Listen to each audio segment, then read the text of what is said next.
Since the start of my career as a young physician, through to my current duty as the Surgeon General, I have practiced medicine and leadership.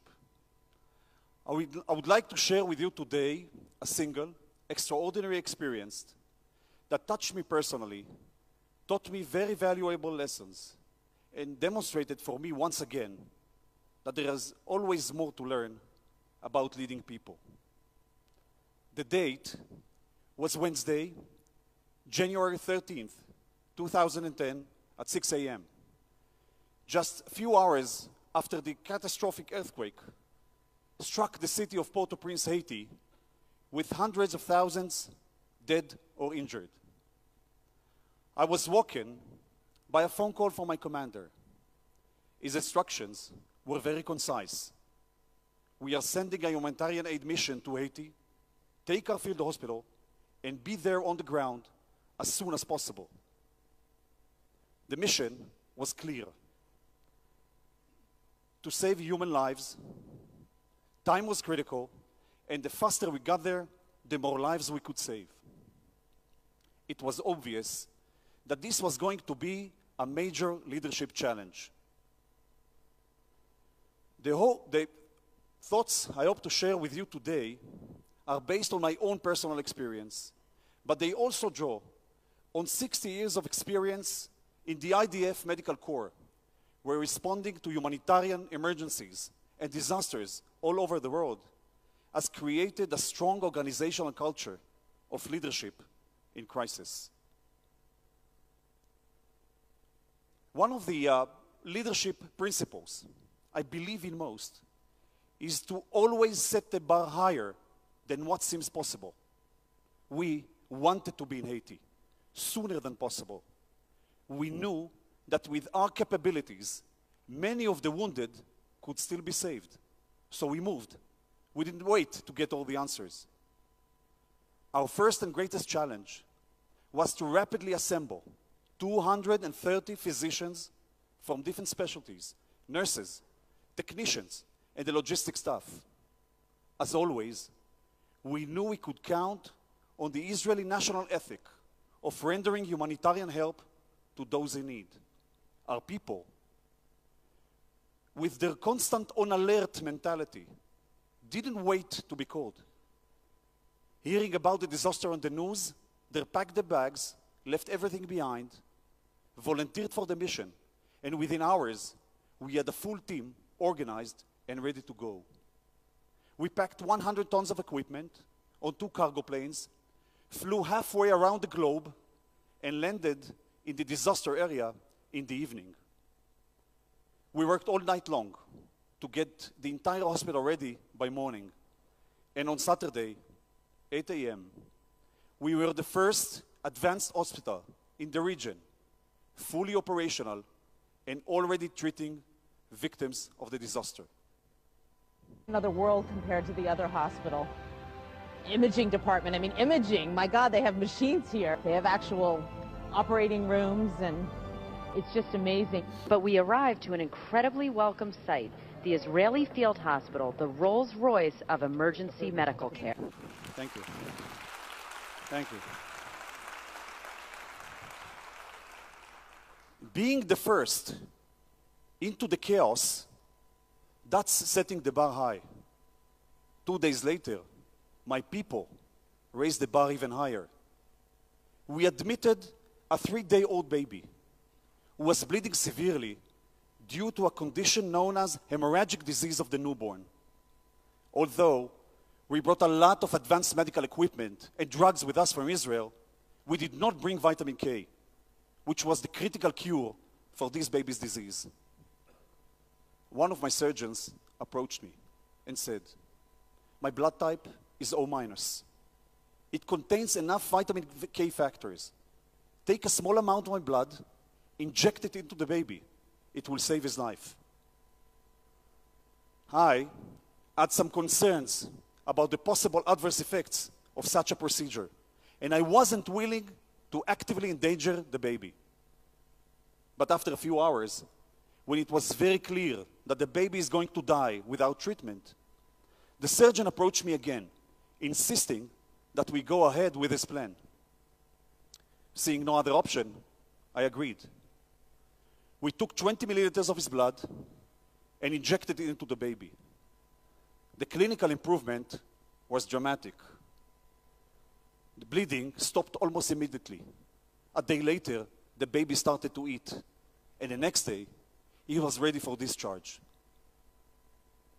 I believe that keeping the expectations high, which wasn't easy under the stressful conditions in Haiti, helped us to generate an atmosphere of dedication and encourage my people to express their own individual commitment to mission. That enabled us to save more lives. My next lesson was about collaboration. In crisis situations, working alone is simply not an option. So collaboration is vital. It may be easy when you coordinate patient transfer or you share supplies. But when it comes to jointness, working together, side by side, treating the same patient or in the same operating room, it is much more complicated. By the third day, we were in crisis of our own. We had only 2 operating rooms, working around the clock, and hundreds of victims waiting in need for surgery. A Colombian surgical team approached us, asking if they could join. Thinking of formalities and of the potential risks related to differences in surgical procedures, I hesitated. But ultimately, I decided to bring them on board. After they set up in a hospital, I walked into the operating room and I was worried again. It was a Tower of Babel. The patient on the operating room, on the operating table, spoke Creole, which was translated into French, and from French into Spanish for the Colombian anesthetist, and from Spanish into English and to Hebrew for the Israeli surgeons, and all the way back again. But within minutes, the spirit of medicine carried the day. And I saw before my eyes an elite surgical unit working according to the highest medical standards and in full collaboration. That Colombian team doubled our surgical capacity, and together we were able to perform more than 30 life-saving operations a day. After that, we were quickly joined by many others. Physicians from California, plastic surgeons from Miami and Tennessee, oral surgeons from New York, pediatricians from Brazil, and nurses from Canada. We did everything necessary to make all these very different people fit well into the life of a hospital, to work with us and to live with us. And it worked. It's easy to find plenty of excuses why not to work in complete jointness. But as leaders, we are obligated to overcome barriers of language and culture and to find ways to bridge differences in working procedures and legalities, to adopt collaboration as a strategy. Another important thing I discovered in Haiti was the power of something I like to call shared leadership. From the start of our operation in the disaster area, we wrestled with many complex and heart-wrenching ethical dilemmas. Most of the time, these were matters of life and death. Who should we admit from among the thousands of people waiting outside for whom we are the last hope for survival when we have only 70 beds? Should we dedicate our limited resources to a baby in need for long-term rehabilitation when he has no family and no place to go after discharge? Do we change priorities of treatment when we hear from a father that brought his wounded girl in, that she's the only survivor out of his 7 children? Who should get the only available pediatric ventilator machine? A single preterm baby who will need it for a very long time to stay alive? or several other children who will need it for a few hours each coming out of surgery. This time, I felt it would be better not to take all these decisions alone, but rather to involve our staff in the process and decide together. So we created a system of ad hoc ethical committees composed of several team members to assist in making the toughest decisions. I found that this process enhanced our performance and relieved individual physicians from the burden of determining a given patient's fate.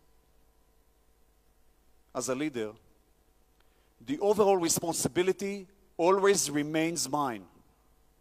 But sometimes, the guidance I need doesn't come from the top. Sometimes, the guidance I need comes from the people I lead. During our stay in Haiti, we saved 1,111 lives and gave new life to 60 new babies.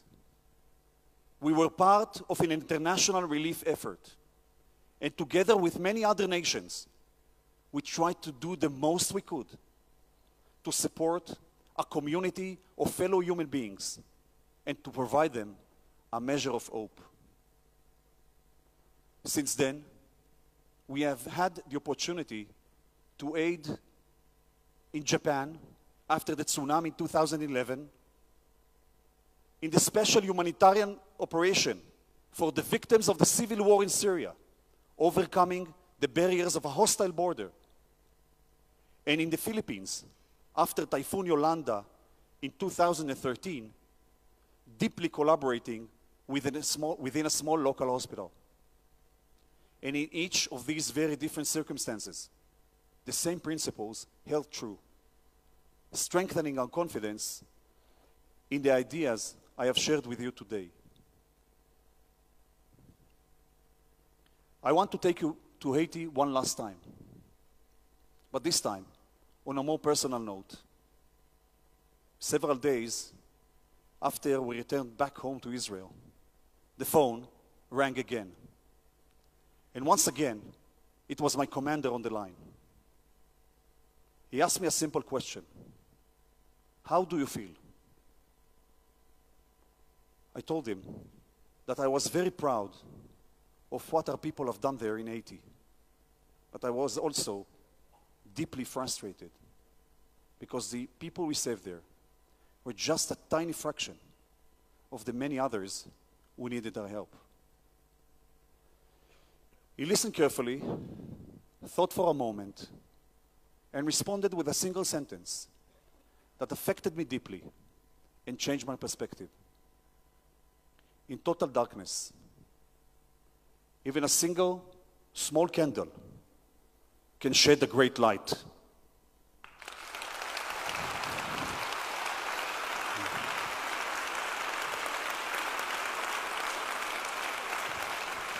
Thank you very much.